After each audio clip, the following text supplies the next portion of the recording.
Arianna was born with bilateral club feet. She was born with bilateral hip dysplasia, which is dislocation of her hips, mild scoliosis.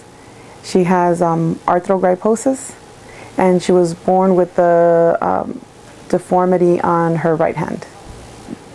When I found out that she was having all these problems, the only thing that I thought was like, what can I do to make sure that she's going to get the treatment that she needs?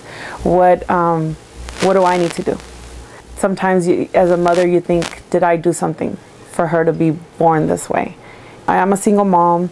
I do have my family that helps me out a lot and support everything. They make sure that she has whatever she needs, that we all have whatever we need. But sometimes you think as a mother that you want to provide more for your children. You know, it's like one thing, for example, now is like we have to live with my parents because I can't afford to have a place on my own. So to me, that's like one thing that makes it kind of hard, that I can't provide that for my children. To have their own space, you know, it's like we do have our space here, but it's not the same as them to go out there and saying, this is my house. I think that, a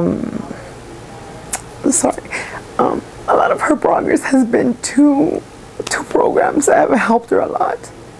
And they're wonderful ladies, her therapists. And I think having those kind of people around her motivates her and keeps her wanting to keep going. She doesn't like nobody helping her.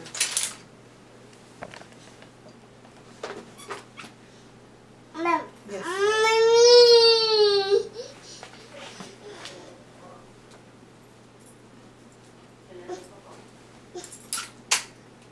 She's a very determined little girl. She wants to do something. She doesn't give up until she does it.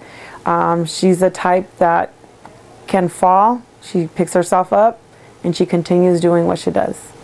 You know, she doesn't like help from anyone. She's very independent. You try to get her, she falls, you try to reach over to her and try to pick her up and she has a fit. She's like, leave me alone.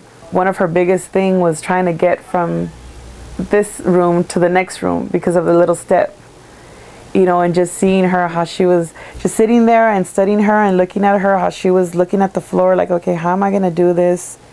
What do I have to do in order for me to get down there? That's like one of the things that to me was like, oh my God, look at her.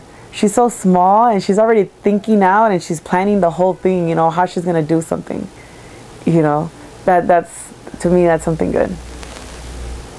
She would be moving around on the floor. She would bump herself and you're okay. Come on, let's just pick up and go. I didn't want her to feel sorry for herself. I don't want to feel sorry for her. I don't want anyone feeling sorry for her. I want her to show everyone that, you know what, I might have a disability, but I can keep going.